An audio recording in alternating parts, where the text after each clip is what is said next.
जुड़वा ड्रामे की नेक्स्ट एपिसोड काफी ज्यादा इंटरेस्टिंग होने वाली है। गुज़िश्ता किस में जैसा आप लोगों ने देखा, ज़ारा और सारा बिल आखिर एक दूसरे के आमने सामने आ चुकी हैं। लेकिन ज़ारा सारा से कहती ये बात अभी तुम किसी को भी मत बताना। हो सकता है हमारा कोई रिश्ता हो, क्या हमारा कोई दुश्मन हो जो कि हमें मारना चाहता हो। सारा उसकी बातें सुनकर हैरान रह जाती है। इसके बाद उन दोनों के वालिदैन अपने अपने घर पर आ जाते हैं। इसके बाद जैसे ही मजहर घर आता है, इससे पहले वो कमरे में आराम करने के लिए जाए, वो वहीं बैठकर ही कहता है फरद मुनव्वर के घर वालों को बुलवाओ, मैं सारा की शादी की डेट फिक्स कर देना चाहता हूँ। मैं चाहता हूँ जल्द से जल्द सारा रुखसत होकर यहाँ से चली जाए और इसके बाद मैं इसकी शक्ल ना देखूं। और मजहर से हॉस्पिटल में जो नींद बेहोशी की हालत में फरज ने बातें की थी, उसमें से सिर्फ इतनी ही बातें याद हैं कि उसने सारा के कैरेक्टर के बारे में बातें की थी और उसने अपने भाई को भी बुरा भला कहा था और उसको मरने की दुआएं भी दी थी। लेकिन वो सब कुछ ये इसने नहीं सुना। बहरहाल मजहर की ये बातें सुनकर रशी के अंदर तो आग लग जाती है।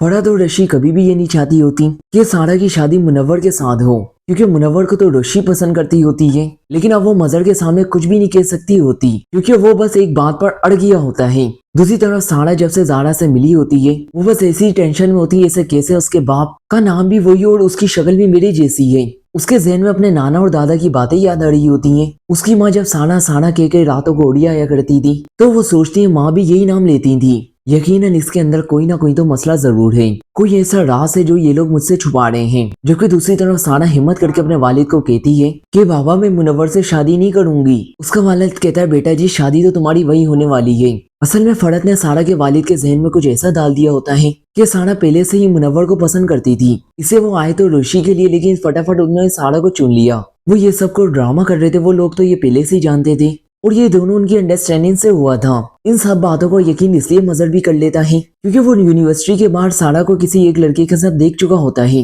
हालांकि वो भी इनकी एक बहुत बड़ी गलतफहमी होती है। वो लड़का तो खाली सारा की मदद कर रहा था। बहरहाल सारा की जिंदगी की मुश्किलात बढ़ती ही जा रही होती हैं। वो बस अपने रब से दुआएं मांग रही होती है, या अल्लाह किसी तरह से मुझे इस मुश्किल से निकाल, क्योंकि उसका दिल तो सिर्फ आदिल को चाहता होता है। इसके बाद वो अपनी सुतेली वालदा से भी मदद मांगती है, लेकिन वो बेचारी भी क्या कहती है, वो कहती हैं मैं कुछ भी नहीं कर सकती, तुम्हें खुद ही स्टैंड लेना होगा। अब सारा के समझ में ही नहीं आ रहा होता आखिर वो क्या करे।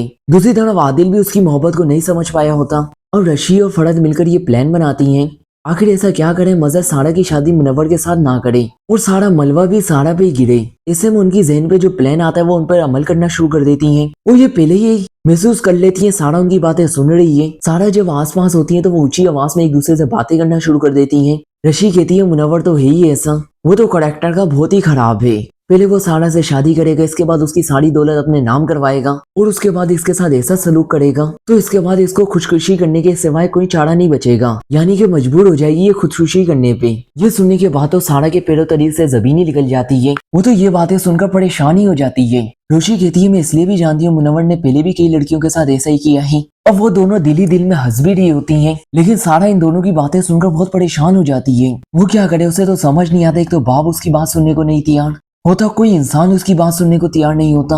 सारा में खुद तो इतनी हिम्मत होती नहीं है, लेकिन अब वो सोचती है मजीद अब मैं नहीं बर्दाश्त कर सकती, मैं अब ज्यादा देर यहाँ रह ही नहीं सकती। इसके बाद सारा घर से निकलने का फैसला कर लेती है। जैसे ही रात होती है, सब लोग अपने अपने कमरों में होते हैं, तो सारा चादर ओढ़ के अपने कमरे से छुपती छुपाती निकलती है और फिर घर का गेट खोल के बाहर निकल जाती है। लेकिन फरहद ये सब कुछ देख रही होती है। उस वक्त सारा की सुतेली वालदा सारा के अब्बू के साथ कमरे में होती है, लेकिन फरहद उस वक्त शोर नहीं मचाती क्योंकि वो ये नहीं चाहती होती फौरन से मजहर सारा को वापस नहीं आए।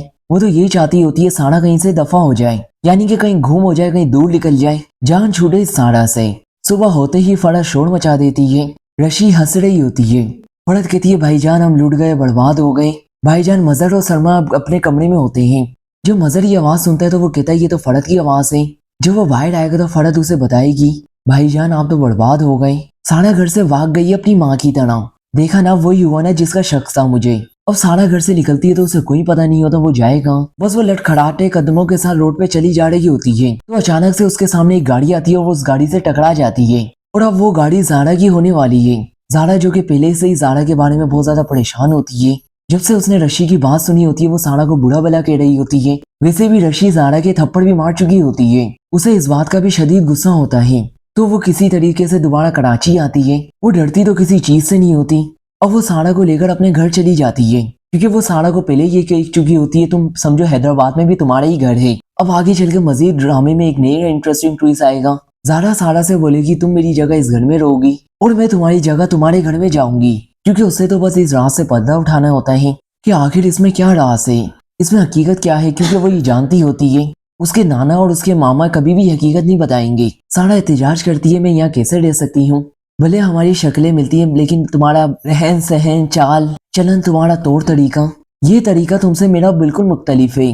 मैं कैसे तुम्हारी तरह तुम्हारे घर में रह सकती हूँ, तुम्हारे घर वाले फौरन मुझे पहचान जाएंगे। तो ज़ारा उसे कहती है कुछ भी मुश्किल नहीं है, ये लो ये वीक लगाओ। फिर वो कहती है अगर बिल्ली शेर का रूप डाल ले तो वो भी शेरनी बन जाती है। तो सारा आगे से कहती है अगर बिल्ली चाहे तो शेर की खाला भी बन सकती है, तुम टेंशन मत लो, मैं तुम्हें सब सिखा दूंगी।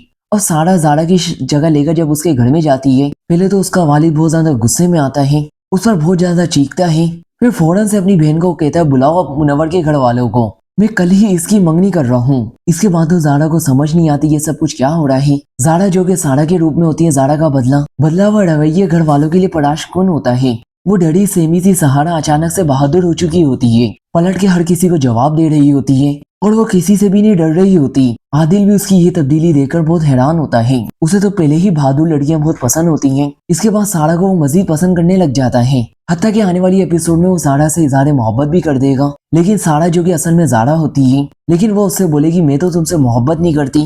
दूसरी तरफ उसकी मंगनी की तैयारियां शुरू हो जाएंगी। फिर वो आदिल से पूछेगी तुम मुझे ये बताओ कि मेरी वालदा का नाम क्या था। तो आदिल बोलेगा छोड़ो इस बात को, कई बात तो इस बार का जिक्र हो चुका है, अब मैं इस बात को मजीद दोहराना नहीं चाहता। लेकिन फिर भी वो उससे पूछेगी आखिर मेरी वालदा का क्या नाम था, तुम कुछ तो बताओ जो कुछ तुम्हें पता है। आदिल जो बताता है वो बातें ज़ारा के पाँव के नीचे से जमीन ही खींच देती हैं, क्योंकि वो तो उसी की वालदा का नाम ले रहा होता है। अब ज़ारा पे सारी हकीकत सामने खुलकर आ जाती है। उसे इस घर से जो भी मालूमात निकलती है वो सब अपनी वालदा की सुतेली वालदा से। ये भी पता चल जाता है उसकी दो बहनें थी, एक यानी कि उसको दूसरी बेटी यानी कि दूसरे बाप के पास थी, यानी वो सोचती है कि यही मेरा हकीकी बाप है। उसे ये सोचकर तो बहुत खुशी होती है कि मेरा बाप भी मेरे तरह बहादुर निडर है, वो किसी से नहीं डरता, किसी से नहीं दबता। वो अपने वालिद के पास जाती है और उनसे कहती है बाबा मैं मुनव्वर से शादी नहीं करूंगी, आप यही चाहते थे ना आपका बेटा हो, अगर मैं आपको बेटा बन के दिखा दूं। तो मजहर उसे कहता है कुछ नहीं हो सकता, तुम्हारी शादी मुनव्वर से ही होगी। और ज़ारा बहुत ज्यादा परेशान होती है कि वो करे क्या, आखिर वो किस मुसीबत में फंस गई। वो तो आई थी बाप की मोहब्बत ढूंढने, उल्टा वो मसले में फंस गई। इसके बाद वो सोचती है सारा की जिंदगी कितनी मुश्किल थी, वो यहाँ कितनी मुश्किलात में थी। दूसरी तरफ सारा बार बार इसको फोन कर रही होती है ज्यादा देर में यहाँ नहीं रह सकती, इसके बारे में सबको पता चल जाएगा। लेकिन ज़ारा सारा से कहती है कुछ भी नहीं होगा, तुम यही। और इधर सारा की मुनव्वर के साथ मंगनी की तैयारियां शुरू हो जाती हैं और उसकी मंगनी आवारा मुनव्वर के साथ कर दी जाती है। उसका बाप एक भी मर्तबा छानबीन करने की कोशिश नहीं करता, क्योंकि जरा सी अगर वो छानबीन करता तो उसे पता चलता कि मुनव्वर बहुत ही किरदार का लड़का है। उसके तो हालांकि कई लड़कियों के साथ चक्कर है, अगर वो मजीद गिराई से छानबीन करता तो उसे पता चल जाता कि मुनव्वर का सारा से कोई लिंक नहीं, उसका तो रशी के साथ चक्कर था। अब रशी और फरहत का रवैया और भी ज्यादा बुरा हो गया होता है। लेकिन यहाँ मद्दे मुकाम में सारा नहीं होती बल्कि सारा होती है, जो कि उनकी कोई भी बात बर्दाश्त नहीं कर रही होती, ईंट का जवाब पत्थर से दे रही होती है। तो फरहत कहती है अब मजा आएगा, अब इस जंग का ऐलान हो चुका है, वो भी मेरे सामने आ चुकी है। अब नाज़रीन देखते हैं सारा का ज़ारा की जिंदगी में लेने का फैसला। सारा के लिए तो ये सब कुछ एक नया तजुर्बा है, लेकिन यहाँ पर सारा की तो जिंदगी बर्बाद हो रही है। क्या ज़ारा सारा की कोई मदद भी कर पाएगी, क्या उसकी जिंदगी को मजीद बर्बाद कर देगी? इसके बारे में आपकी क्या राय है कमेंट सेक्शन में अपनी कीमती राय का इज़हार जरूर कीजिएगा। वीडियो पसंद आई है तो वीडियो को लाइक करके चैनल पे पहली बार आए तो प्लीज चैनल को भी सब्सक्राइब कर दीजिएगा।